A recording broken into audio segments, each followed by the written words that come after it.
We're going to start with a little finger snapping. If you want to snap along, snap along. Just make sure you're snapping on 2 and 4. Now I'm going to do a little rhythmic recitation. Sunny day, sweeping the clouds away. On my way to where the air is sweet. Can you tell me how to get to Sesame Street? Thank you. Okay, numbers got me to Sesame Street.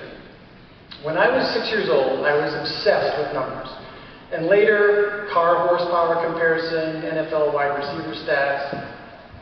Numbers and music have an intricate connection, so it's not a stretch that I ventured down a path of music towards a career. But I could have never imagined as a 6-year-old that path would have led to Sesame Street. So, numbers, obsession. I'm going to show you a couple pages from notebooks I had when I was in 1st grade. And as you can see, I was obsessed with writing numbers. While my classmates were working on their penmanship, I was filling notebooks with numbers. I had 2 notebooks, 64 pages total, filled with numbers. Now, my counting skills weren't exact. You see me counting from 6,099 to 7,000. But I think it's safe to say I was pretty dedicated, pretty obsessed. So, jumped to junior high school, I had graph paper, very fine pointed graph paper. And I created these, I'll call them minimalist graph paper art. And I created different shapes on them. And later, just 7 years later, from middle school to this university, I was working on marching Illini drill charts, similar graph paper, but different shapes. And I got to see these shapes go from a graph paper to what was then Memorial Stadium and the marching Illini. And I think my number infatuation had a lot to do with this, of course, but it's safe to say that the numbers, the formations, the music, all the stuff that happened here, the music that affected my childhood, potentially yours, was doing a similar thing, introducing numbers, patterns, different musical styles to reach and teach us.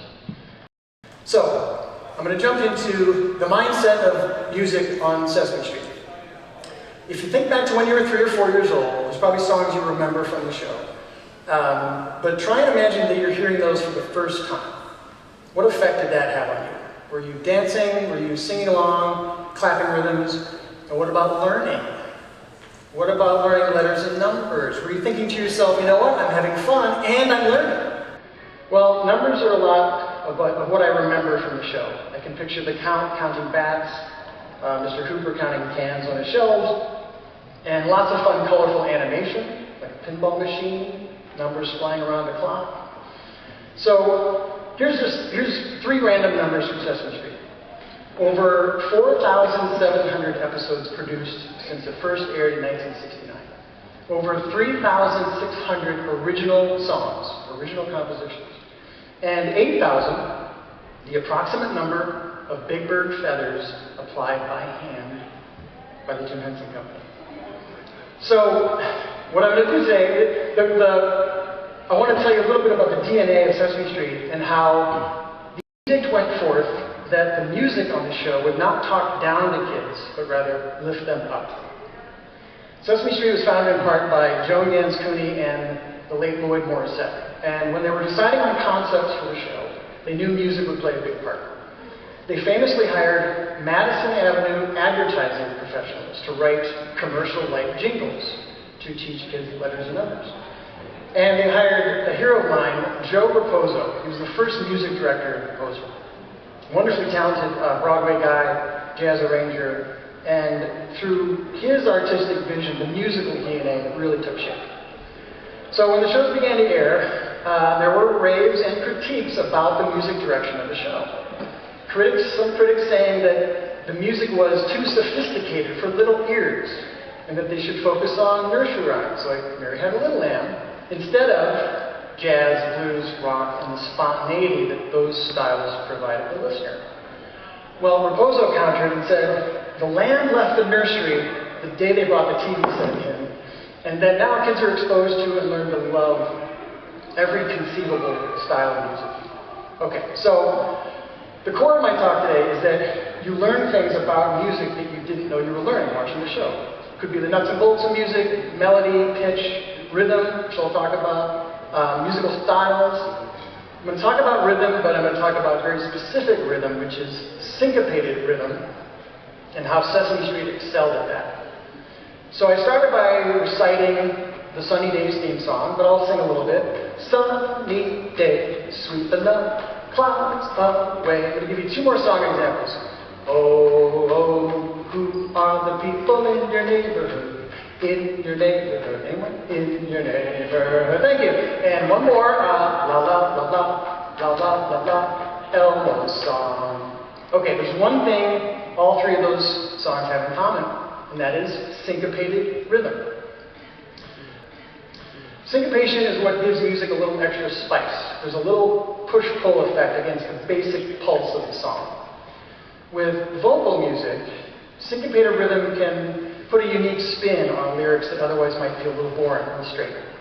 And syncopation can emphasize certain words within a song to help teach.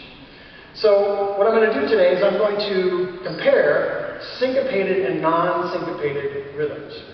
And to do that, I'm going to use a song that was written 50 years ago.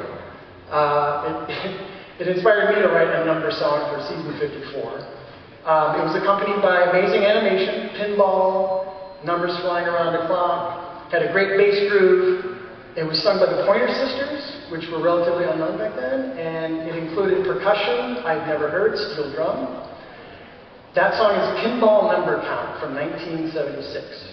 And we're still using it today. We still revisit it, rearrange it today. So what I'm going to do is I'm going to sing the first phrase of the song. It sounds like this. 1, 2, 3, 4, 5, 6, 7, 8, 9, 10, 11, 12. Anyone? Anyone?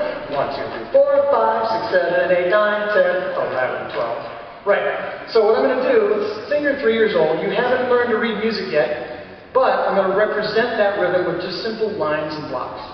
So if you look left to right, it's kind of scan that, you can see the rhythm kind of play out. Dun dun dun dun dun dun dun dun dun dun dun dun dun dun. Right? So I'm going to do this. I'm going to add a little animation to that. You're going to see a pulse up on the upper right, and feel free to just tap along on your leg. Once you hear the 1, 2, ready, go, it sounds like this. 1, 2, ready, go.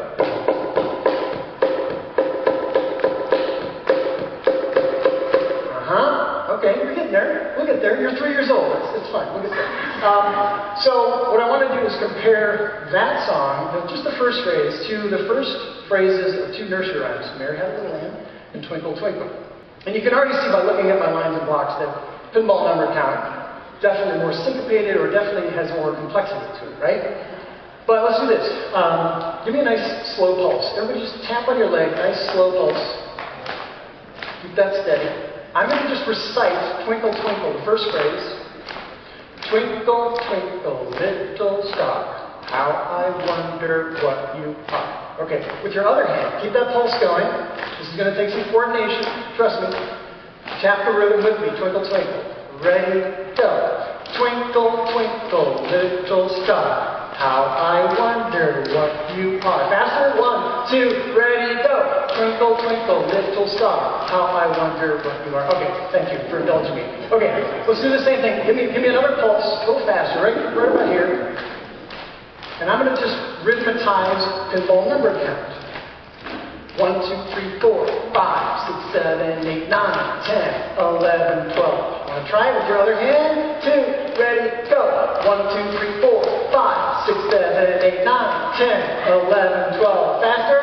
1, 2, 3, 4, 5, 6, 7, 8, 9, 10, 11, 12. Okay, I can point out the musicians in the crowd right now. Okay, so thank you. You just learned basic form of syncopation. When the pulse is going, and that rhythm, the melody, a little offset, right, a little push-pull, that can be considered syncopation. You did it. Voila. Okay, now imagine if Joe Raposo had listened to the critics and rewritten the Sunny Day theme song, which is very syncopated. What if you did that to the melody of Mary Had a Little Lamb? Sunny, sunny, sunny day, sweeping the clouds away. Sorry, Mary. I just don't think that has the spice that the original theme song had, right? Okay, so moving on. You've graduated, now you're in middle school, or let's say you're in grade school, you're learning the recorder from your general music teacher, And that teacher's teaching you music notation, right? Lines and blocks are still there, the pulse is still there. So feel free to tap along watching either one, the lines and blocks or the rhythmic notation. 1, 2, ready, go. 1, 2, 3, 4, 5, 6, 7, 8, 9, 10, 11, 12. Syncopation, right? Let's graduate a little further. This is a lead sheet. A lead sheet is a roadmap for the entire song. All the lyrics, all the rhythms, all the chord progressions, etc. I've highlighted the 1, 2, 3, 4, 5 part. Let's put our lines and blocks up there. 1, 2, 3, 4, 5. Incidentally, after that opening phrase, there's a wonderful scat part. We'll get to that. But this would be, if you can read music, then you could probably read a lead sheet, right? Well, let's go further. This is a little more complex. This is the first page of a full score of a jazz band arrangement we did with Wynton Marsalis and the Jazz at Lincoln Center Orchestra. World-class musicians, world-class arrangers. But I put my vocal part up there. There's the lines and blocks, right? Incidentally, the Count sang this. And he was accompanied by 2 Muppet cows who sang the doo-doo-doo-doo-doo. It was a live show I will never forget. And what's amazing about these live shows for me is once I've done my work and done the vocal music direction and all that, I can sit in the audience and watch kids, you know, and that's the fun part, seeing them dance in the aisles. We did 2 other full production shows, big events like this. We did Mormon Tabernacle Choir Christmas, 60-piece orchestra, 450-member choir. Much more complicated scores even than that. But the essence of the song is still there, right? All these classic songs. We also did a tiny desk concert on NPR, just a medley of our songs. It just brings them back to life. And again, seeing kids, the NPR concert had 2 overflow rooms with kids and families to come and watch. Okay, back to full circle, more lines and blocks. All right, so you know the first 3 lines. Pinball number count, Mary Had a Little Lamb, and Twinkle Twinkle. Can you look at the next 4? These are all Sesame Street songs. Can we look at line 4 and figure out what that rhythm might be? Anyone? Da da da da da da da da. Elmo song. All right, next one. Somebody come and play. Somebody come and play today. Very syncopated at the end there. Next one's kind of a ballad, but it still has syncopation in it. Well, I'd like to visit the moon on a rocket ship high in the air. Right? And the last one, this swings a little bit. Very syncopated. La-dee-da-dee-da, la-dee-da-dee-da. What's the name of that song? Syncopation is the name of that song. Well, the name of that song was actually called What's the Name of That Song? So I'll close with this. This is a list of many different musical styles and genres that have been featured on the show for over 56 years. And I'm proud to say I've contributed to a few, including a barbershop quartet with a beatboxing pigeon, like you do. What's always in the back of my mind, though, when composing is what would Joe Raposo do? And Raposo truly believed that the musical work he was having on the show, it was having an impact on kids, right? The producers of the show, they studied this. They realized that if a caregiver was watching the show with the child actually learned more effectively. So if the caregiver could be older, brother, sister, siblings, aunts and uncles, if they were engaged watching the show with the child learned more effectively. And that meant that with all the different musical styles infused into the show, the caregivers were interested. They could tune in and listen because they were hearing these wonderful styles of music. And Raposo knew this. He knew that kids from small towns to suburbs to urban environments, they could be hearing gospel, blues, harpsichord, slide guitar for the very first time. And he said it best when he said, someday they'll have one more thing in common. Right? But life is syncopated, right? It pushes, it pulls, it twists, it turns, the road curves. The road curved for me from Normal, Illinois, Main Street, to Green Street, to California, and then New York, to 1, 2, 3 Sesame Street. But that's what gives life and music that little something extra, that little bit of syncopation. Thank you.